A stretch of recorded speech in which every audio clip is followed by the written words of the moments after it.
Natalie, we're going to take a look at Brighton, who will host Nottingham Forest. Brighton still looking for their first win under their new manager. They played brilliant at Anfield. Natalie will be a little bit disappointed to have not got a victory yet. This is a big opportunity to get his first win. Yeah, against a Forest side that's just lacking confidence, bottom of the table coming into this round of fixtures. It's a great opportunity for Roberto De Zerbi to get that first 3 points, like you say, on the board. And I think they can do it, actually. I think they can take advantage of this Forest side that still doesn't feel like they're just gelling with all these new signings just yet. No, Natalie, look, they signed an awful lot of players. It was always going to be difficult to try and get some type of cohesion with that many new bodies coming in. But Brighton, on the other hand, sitting 7th in the table with a game in hand behind Newcastle. But Natalie, Brighton, they're a joy to watch. They play an exciting brand of football. And even since Potter has left, that hasn't changed. No, it hasn't. And that was one of the reasons the board and the ownership went for Roberto De Zerbi, because they knew it would be a similar brand of football, that has proven to be successful. Against Brentford, where they lost at the weekend or on Friday night, they were all, I would say, all huff and no puff, really, unfortunately for Brighton. They did test us. David Raya was brilliant in goal, and it was only for his heroics in goal that kept them out. They just missed sort of the incisiveness and the ruthlessness in front of goal. That's been a big issue for Brighton, even going back to the Graham Potter days. That's something they need to really try and work on. They have got goal threats and goal scorers. They just don't score as many as they would like to be doing with all the creativity that they have in their side. And even with that, Natalie, they're missing chances. They do create chances. Are you feeling they've got enough to get a home win here against Forest? I do, and maybe that's more because I just can't back Forest at the moment. There's something that troubles me about them. With all these new signings, we're yet to see them make the step up to prove that they're Premier League level. They scored just once on the road this season, haven't won since the second game of the season. There's a lot to, unfortunately, dislike about Forest, which is why I just feel Brighton can get those first 3 points under Roberto De Zerbi. Natalie, it was a big victory for Brentford at home, beating Brighton by 2-0, and that man Ivan Toney back amongst the goals, which is brilliant for Bees fans. Natalie, it's been a real solid start for Brentford, sitting right bang in the middle of the table in 9th place at the moment. They're at home against Chelsea, and as we saw, Aston Villa created an awful lot of chances against Chelsea without just putting the ball in the back of the net. Yeah, another super goalkeeping performance by Kepa, who was just fantastic in goal. And that triple save at one stage in one sequence was absolutely fantastic. We've mentioned this before. There's something about Chelsea defensively that doesn't yet look comfortable. And that's something I hope Brentford can exploit, because we certainly do have the threats going forward. And Natalie, look, it's another home game. It's a West London derby, isn't it? Brentford against Chelsea. But Brentford are a big price here, Nat. Just under 4-1 to beat Chelsea at home. I like the sound of that. I like the sound of it too, especially if it comes true, because then I'm a winner on both points. I mean, look, if you look back to last season, I know it was a Thomas Tuchel Chelsea, but the game at Brentford, we were tremendous. How we didn't score, it was actually another inspired goalkeeper performance by Edward Mendy that time that denied Brentford. I always remember Ben Chilwell referring it to being hell out there when he did his post-match comments. That's how hard we tried to get back into that game, but Chelsea did win it. And obviously then you look to the victory at Stamford Bridge, 4-1 that we won. So we have been able to test Chelsea, so it'll be interesting to see how we fare against a Graham Potter Chelsea, because he's obviously unbeaten since taking over. But I think there are some frailties that Brentford can expose. It's just making sure that we put one in the back of the net past Kepa. Mason Mount, Natalie, has been an ever-present for whatever Chelsea manager is in the hot seat. He just can play anywhere, can't he? He's got so much energy, he's got goals in his game, and he's one player who Brentford have got to keep an eye on for sure. Oh, absolutely. I mean, he's actually, I think, gone through a bit of a resurgence under Potter. It felt at the start of the season he was a little bit stale. There were question marks of whether or not he should be in that most recent England squad just due to performance. But actually, fast forward to now, he's now had a hand in 7 goals this season, 2 goals, 5 assists. That's in the last 6 games for Chelsea. So he's had a real turnaround of form, and he's a danger man, certainly for Chelsea, as there are plenty in that team. But give him chance on the ball, he'll take it. And I'm sure Thomas Frank will certainly be aware of that. So come on, Nats, get off the fence. What's No. going to happen? It's under the lights. The place will be rocking. There should be a great atmosphere. Can you make it back-to-back home wins? Oh, I'd love it. I'd absolutely love it. Obviously, I would. My head is saying that might be unlikely, but I wouldn't be surprised if we could sneak a draw in this one. I just feel that we're not even playing brilliantly like the Brighton game. I think Thomas Frank referred to it as a beautiful, ugly victory because it kind of was. So, if we can make it difficult for Chelsea, then I think we can at least come away with a point. Natalie, Liverpool will host West Ham and trying to make it back-to-back Premier League victories at Anfield. And look, Natalie, Liverpool seemed to get all their mojo back against City. They defended for their lives. The midfield were pressing. The forwards were pressing. Diogo Jota, I felt, had an unbelievable game without getting on the score sheet. Unfortunately for him, he's got injured. So that's another attacking player that Liverpool will have to do without. But Natalie, this will be a different test because when you play City, you don't have the ball as much. But at home to West Ham, you're going to probably dominate possession. Yeah. So what does Jurgen Klopp do here? Does he have to try and change formation again to get a home win? Oh, good question. You're absolutely right. They are going to be taking on a team in West Ham who will sit back and just let Liverpool have the ball. They'll surrender possession and then hope to counter Liverpool. Liverpool can take so much confidence into this game because to have stood up to the challenge of the Premier League's top goal scorers and keep them quiet like they did at Anfield against Manchester City, I think it just is a massive plus point for Liverpool because so many people dismissed them. So many people sort of have written them off and thought that City would win this game potentially because just of the threat that they had and the defensive issues that Liverpool had as well. But like you say, they kind of got their spark back and it was kind of the Liverpool of old. Not necessarily the Liverpool of old, but kind of just got that sort of feeling back. It was much better. They're just much better than we've seen in previous games. So I think this is going to be another testing game for Liverpool against a West Ham side that are unbeaten in 5 in all competitions.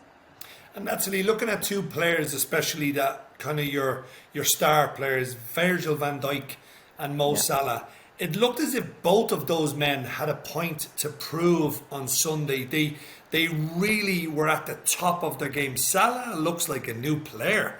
And we mentioned this when he got the hat-trick against Rangers. That could just switch something in his mind. It certainly looks to have done, Natalie. He was bumping people off the ball. He was running down the wing. He was taking on players. And that more central role, that could be something we see him now fill more often for Liverpool. Yeah, I mean, all it takes sometimes is to go on a goal-scoring run, as it turned out to be that hat-trick against Rangers, to just get yourself going again. And actually, in a way, there was no better opposition to then face after Rangers than Manchester City, the league, the favourites for the league title, because it meant they had to raise their game. They couldn't just walk into it thinking this is job done. No, they had to raise their game. And that's where you saw the likes of Mo Salah come to the fore. That's where you saw the defence bringing the best we've seen them really for some time. So, yeah, I think you're right. I think Mo Salah can certainly profit from whatever position he's put in because he's now got that swagger that he needs to be going into these games. So, Natalie, Mo Salah's got the swagger. VVD and Joe Gomez, who played so many games when Liverpool won the Premier League title together. People kind of forget that, how good Gomez was a couple of years ago. So, Nat, can they make it back-to-back home wins against West Ham? Yeah, I think they can. I think West Ham will trouble Liverpool without a doubt. But I think in general, there's that feel-good factor about Liverpool who, as we know, that incredible stat, haven't lost it at Anfield in front of a crowd for, 5.5 years. I mean, that is incredible. And I just can't see West Ham being the team to upset them. So, yeah, I think Liverpool will win this one and it'll be back-to-back league victories. Natalie, big game between Manchester United and Tottenham Hotspur. United couldn't get past Newcastle. Spurs, on the other hand, another victory, Natalie. And they're just going along so quietly. They're keeping pace right up the top of this table. And Antonio Conte, he's a winner, Nat. Yeah. Spurs are going along really, really nicely indeed. They are. And yet I still don't think they're playing that great, weirdly. They're not they're not a team that you're enjoying watching if you're a neutral. But equally, if you're a Spurs fan, you don't care because you're just getting the job done and you're competing. And this is their highest points tally at this stage of a top flight campaign for some time. I think it's even their best start to a top flight campaign since the 1963-64 season. So, this is a team that's breaking records or equaling records, certainly. And they could go on and to continue to break records. You look at Harry Kane, he's only 8 goals off now Jimmy Greaves' all-time Spurs record. That's going to go this season without a doubt. So ultimately, for a neutral, like I say, we might not think much of watching Spurs, but Spurs fans won't care because they are winning, and that's all that matters, really. Natalie, Man United are struggling to score goals. They've only scored 13. Yeah. They got 3 of those in that 6-3 defeat against Manchester City. But Nelly, this is a big chance for them. They've got 16 points from 9 games. Spurs are on 23 points, having played 10. If they win here, they go 4 points behind Spurs with a game in hand. So it's a massive, massive game for United. Yeah, very much so. And after those first 2 defeats of the season, and they sort of turned their season around by beating Liverpool and went on a winning run, as much as, yes, they lost the Manchester derby, but their form really, in general, apart from that one defeat, which obviously is not great, as much as they're not losing games, they're not playing particularly well. Again, they're another side that just aren't as convincing as you'd like them to be. And bar that Newcastle draw, their last few victories have only been by 1 goal, beating the team by a goal. So, and that's not what we expect of a Manchester United team. We expect a Manchester United team to be wiping teams, wiping them out, really. And we're not seeing that at the moment. So I sort of fear that this could be a game that they're going to cancel each other out, and it might not be that exciting because of that, unfortunately. Yeah, I was thinking the same, Natalie. This could be a low-scoring affair between Spurs only conceded 10, United, well, they've conceded 15, but if you take away those 6 from the City, they've only conceded 9 in 8 games. So are we going for a low-scoring draw here? Is that what I'm feeling?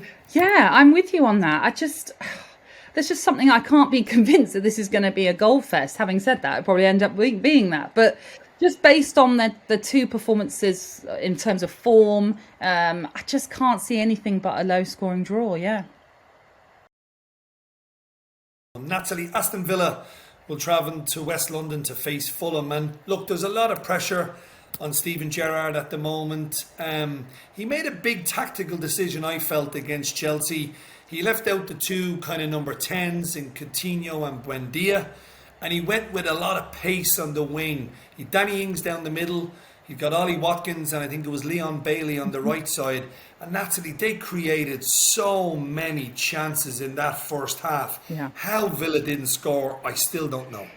Yeah, I think we're all scratching our heads, other than Kepa, who will say, well, I know, I kept them out. He was brilliant, Kepa, in goal. Some of the saves he pulled off as well were kind of like worldies, really, because he had to just have such quick reactions, which I know is a given for a goalkeeper. That's part of their skill set. But still, I mean, some of the saves he made was just so brilliant. So, yeah, I'm sure Aston Villa and Steven Gerrard will come away from that game thinking, oh, what if? What if? Because if they had got something out of their game, we wouldn't still be having the question marks over the future of Steven Gerrard, because it would have been a fantastic result for them. That being said, yeah, things aren't going particularly well results-wise for Aston Villa, and that's why they find themselves where they are towards the bottom end of the table. But Natalie, this is a game, and with all due respect to Fulham, who are quite good at home, there's no doubt about it. They're sitting in 11th place. They've got 12 points already on the board. If Gerrard wants to kind of move on and relieve some of that pressure, this is a must-win game for Aston Villa. When you look at the players and the squad that he has, they should be capable of going to Fulham and winning. However, Liverpool couldn't do it the first game of the season, so it's not an easy place. But it just feels to me they've got to win this one. Yeah, I think you're right. I think the pressure just continues to ramp up, because after Fulham, it's Brentford at home for Villa. Again, another game that if they don't get something out of this Fulham game, more pressure then piles on, because they've got to beat Brentford at home. But you're right about Fulham. You know, they have done really well since their return to the Premier League, and they showed battling spirit against Bournemouth at the weekend, as they twice came from behind to earn a draw at Craven Cottage. And there's something about Fulham. They've got a spirit about them, which unfortunately at this moment in time doesn't feel the case for Villa. So what are we going for, Natalie? Are we going for Villa to nick a win here. But I just feel if they play like they played against Chelsea, they're going to cause Fulham an awful lot of problems. And one of these games, Villa are just going to click and they're going to get a few goals. Can this be Thursday night? It can be. They've got to hope that Fulham's goalkeeper Bernd Leno has a bit of a shocker, possibly. But you're right. That if Villa can click, and they have got some wonderful attacking talent. You mentioned the two players that he sat out in that game, Buendia and Coutinho. Now, whether he brings them back into the fold, I'm not sure, because it did work for much of that game against Chelsea. I think that, like I say, once it gets clicking, they could go on a great run, certainly. I just fear for Steven Gerrard, because at this moment in time, we're not actually seeing much of an improvement since he came into the role. I think, actually, this might end up in a draw.